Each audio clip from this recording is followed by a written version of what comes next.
said to him, I can't understand this. But you walk in and now I have no problem. How much are you going to charge me? So he said, no, wait a bit. And he started to walk around because I think 650 wasn't enough. And he started to walk around and he had a little kind of plug thing that he would put into the plugs. All the plugs that I'd actually switched off. Put it in, check. He said, nothing's wrong with this plug. And he walked around and he tested each plug. And I mean, he was taking his time. And time is of essence. And then he said, well, let's have a look at the DB board. And then he took the cover off the DB board. And he's looking, he said, well, I can't see anything wrong, really, as I look at this. And then he pulled out his camera, and his camera had some kind of thermal recognition. You know, it could tell heat on the wires. So he took a photograph of the DB board, and I was wondering how much that photograph's going to cost me. And then he took this other app that he had on his phone and he superimposed it on the other, and you could actually see which wires were hot and what was causing the problem. And I was just watching the meter. And then when we had finished, he had done everything, he then took out his screwdriver and he started to fasten things. Oh, this is loose, you know. Tightened them and all that. Finally put the cover back on. And he said, okay, that's everything. He says, I still can't identify what the problem is. He says, everything looked right. And he said, probably there was a surge and he changed one wire to another place so that there wouldn't be too much on the one. And we went downstairs and he was about to leave, and he said, I told him about a problem I had in the plug point, so he went inside there, and I'm just thinking of the starting point. It was 650, but by now it should be close on 1,000 rand already. But when he was finished and had been with us for at least half an hour, I then said to him, okay, what do I owe you? He says, no, nothing. Now that's surprising, isn't it? And I said to him, what do you mean nothing? He says, I don't know what the problem was, but whatever the problem was, we don't. He said, but what I'd like to suggest is that we wait for at least a week before I give you my invoice. And I thought to myself, that's incredible.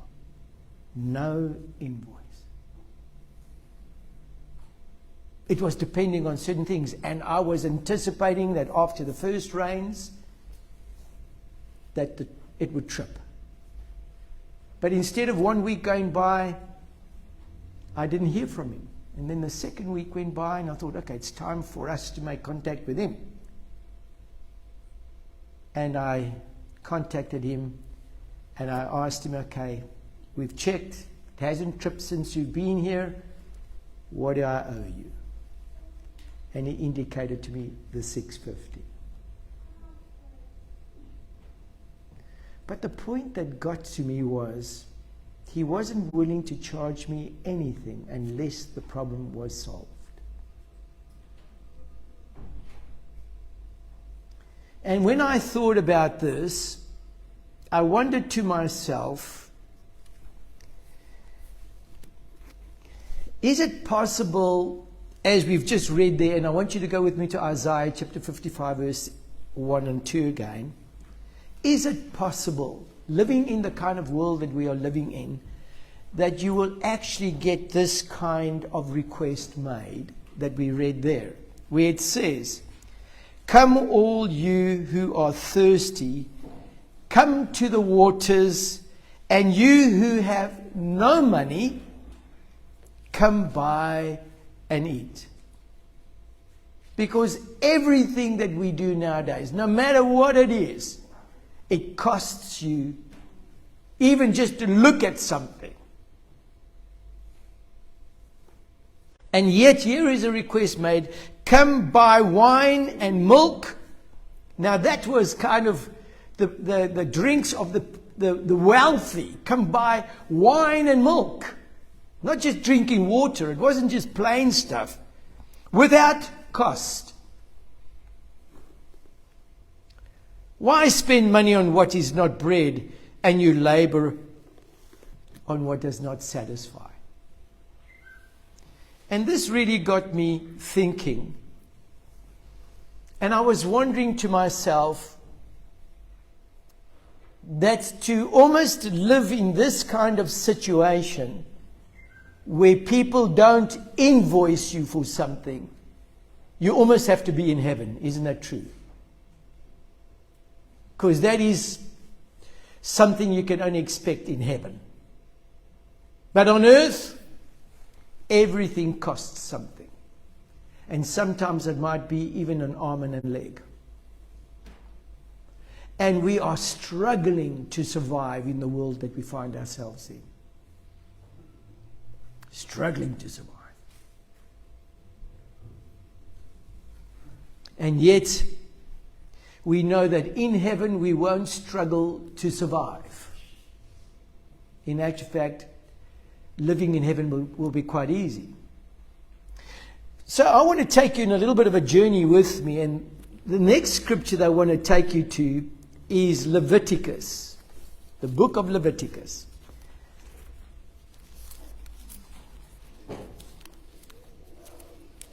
And I want you to go with me to Leviticus chapter 23. Leviticus 23. And I want to read a section of scripture that has always been very intriguing to me because of the wording. Now, before I read that scripture, I want to read, so in Leviticus chapter 23, and I'm going to be reading there verse 3 to you. So Leviticus 23 verse 3 says, there are 6 days when you may work, but the seventh day is a day of Sabbath rest, a day of sacred assembly. You are not to do any work wherever you live.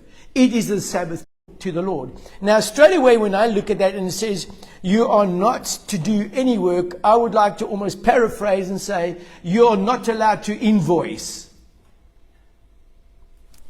Do you accept that? The other 6 days, if you do any work, you can invoice. But on this particular one,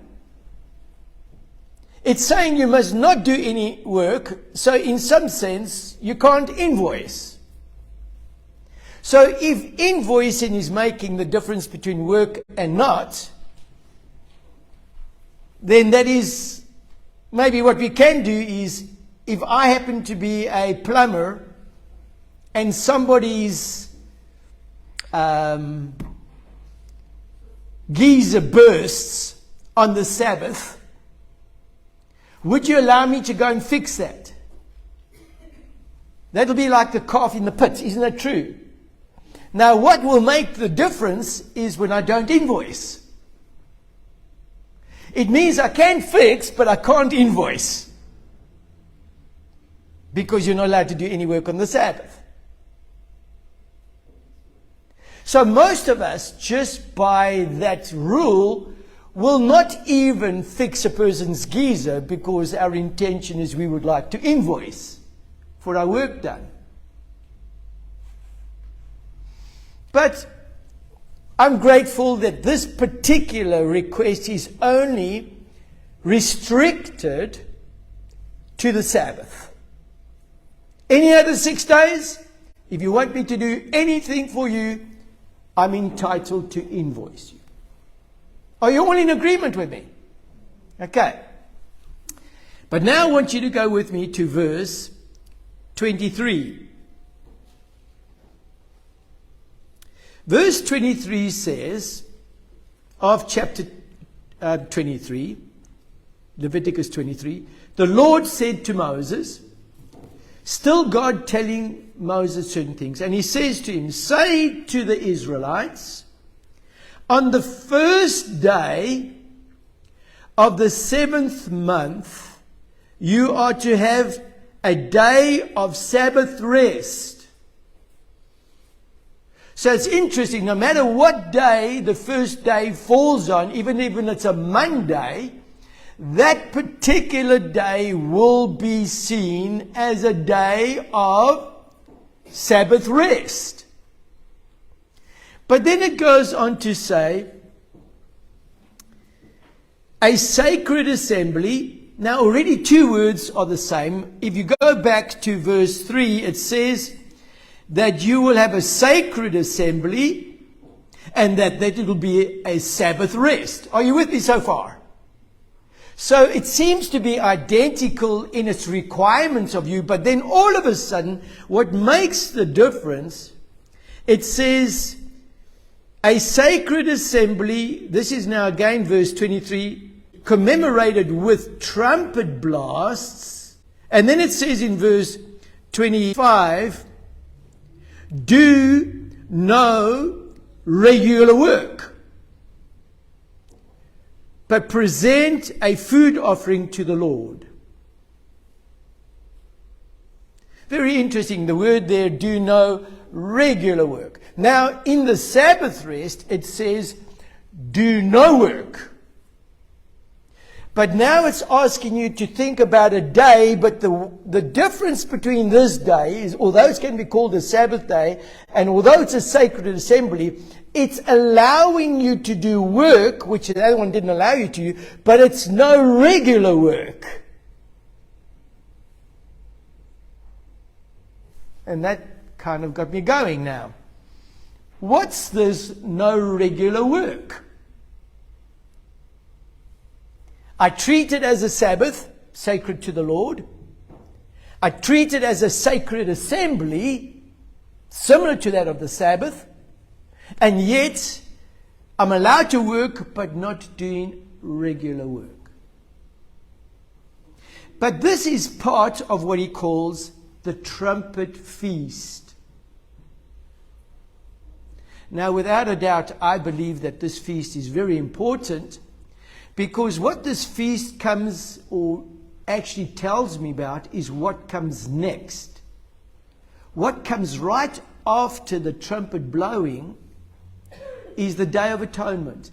And in some sense, the Day of Atonement, I would like to say, the day when Jesus comes back in the clouds of heaven. So on the first day of the 7th month, you are to hold a sacred assembly like a Sabbath, but you are not allowed to do any normal work. You may not do any, you may do, as it said, do not do regular work. No regular work. So what would you classify as no regular work?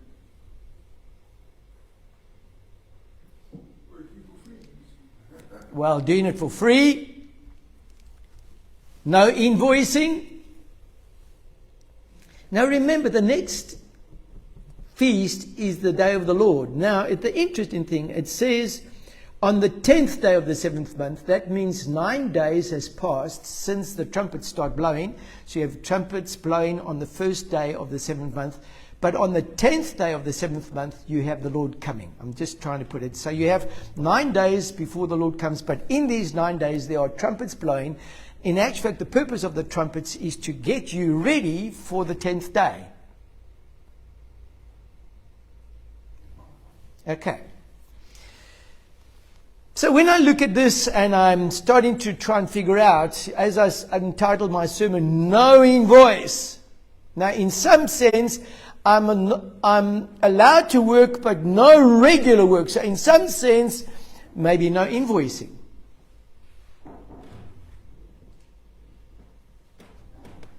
You know, and the interesting thing about ministers is that we work on the 7th day. But the difference now is that I just don't invoice you now. So by rights, in order to honor this, a person who's an accountant will actually be the person that's allowed to work today, because that's not her normal work. And I'm referring to Lucille now. So I should be sitting where Lucille is, and she should be standing where I am, and she should be giving the message, because I'm not allowed to work on the Sabbath. Isn't that true? I mean, that's what it's saying. But yet I find I work the most on the Sabbath. So there's a kind of conundrum that I find myself in. I'm doing work. In general, ministers who are giving messages are being paid to do that. But yet you're not allowed to be paid to do that. So how do we get ourselves in the right picture? Now I want you to go with me to Matthew chapter 10. And there's a reason why I'm looking at it, because when I look at Revelation chapter 8, one of the most interesting things that I discover in Revelation chapter 8 is that we have this trumpet blowing of the whole of Revelation 8 and the whole of Revelation 9 and then a little bit in Revelation 11. Trumpet blowing. And I'm trying to figure out, what is this all about? Now in the beginning of Revelation chapter 8, you also get 3 verses that actually break away from trumpet blowing and talk about what the mindset is of God's people. And so in some sense, what I'm trying to figure out is, what is this no regular work? Now, what is regular work? Regular work will be, if I'm a plumber, then I do plumbing. No regular work means that I can do other work, but not plumbing. Okay. Matthew chapter 10, and I want us to look at something there. Matthew chapter 10.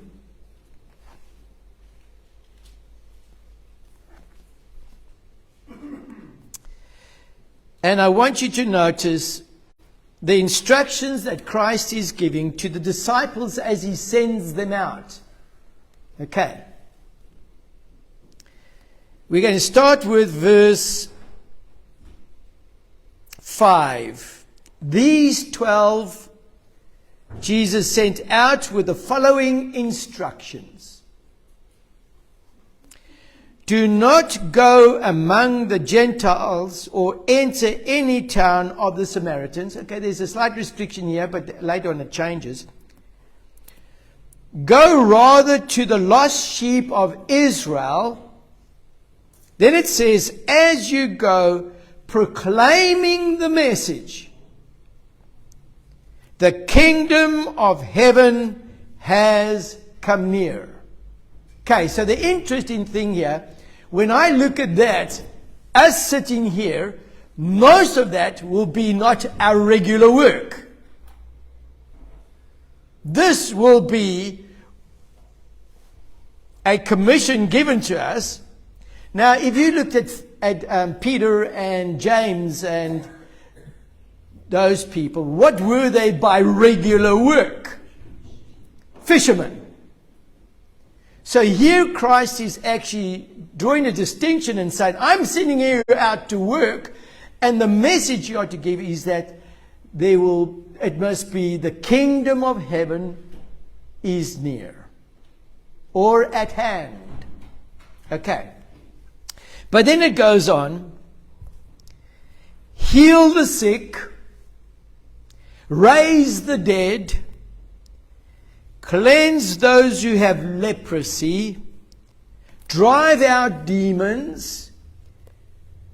Freely you have received, freely give.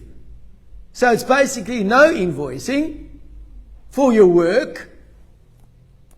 Verse 9, do not get any gold or silver or copper to take with you in your belts,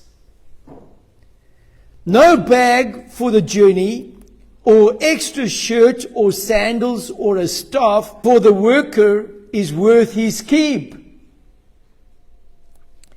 Whatever town or village you enter, search there for some worthy person and stay at their house until you leave. As you enter the home, give it your greeting. If the home is deserving, let your peace rest on it. If it is not, let your peace return to you.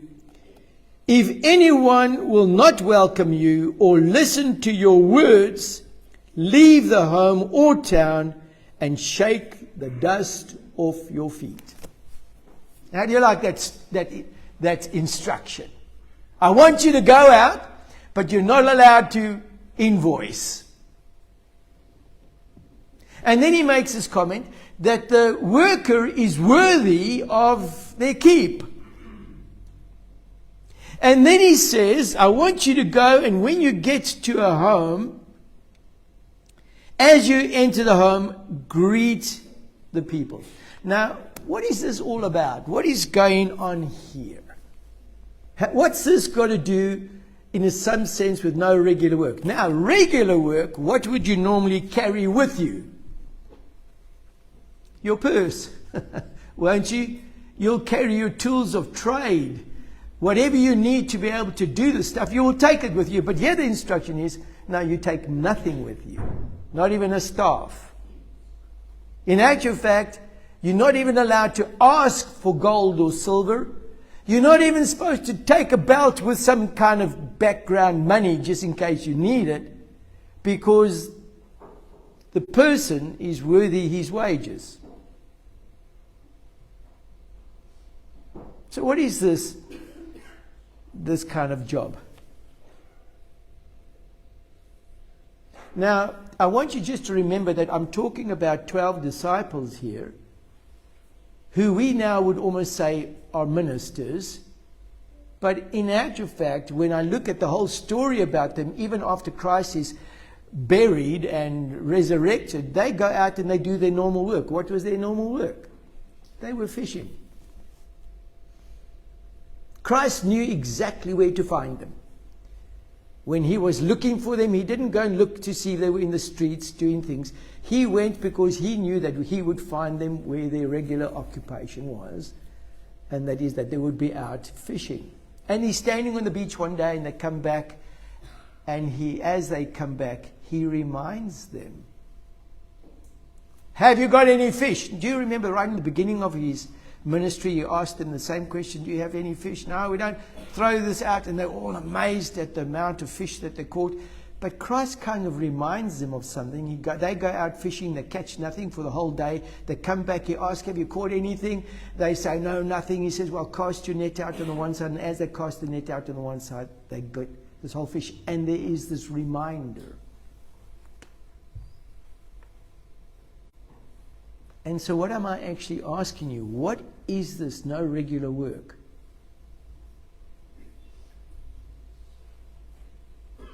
And it's quite simple, dear friends.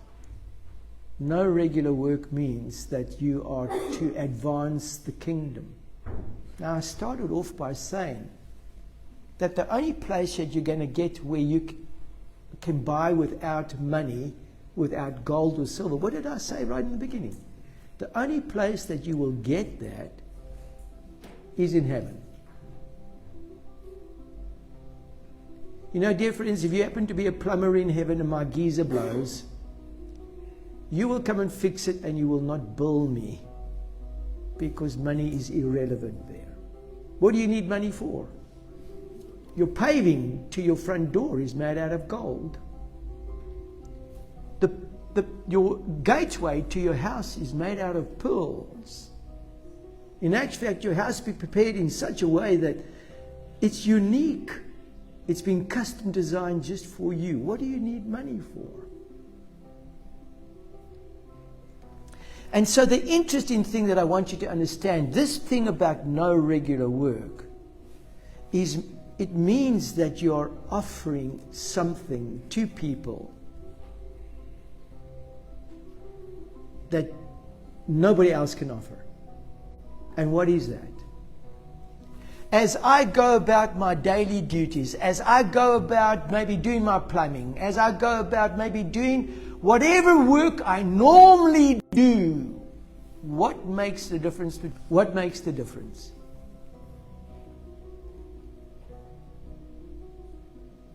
Is that I'm advancing the kingdom of heaven.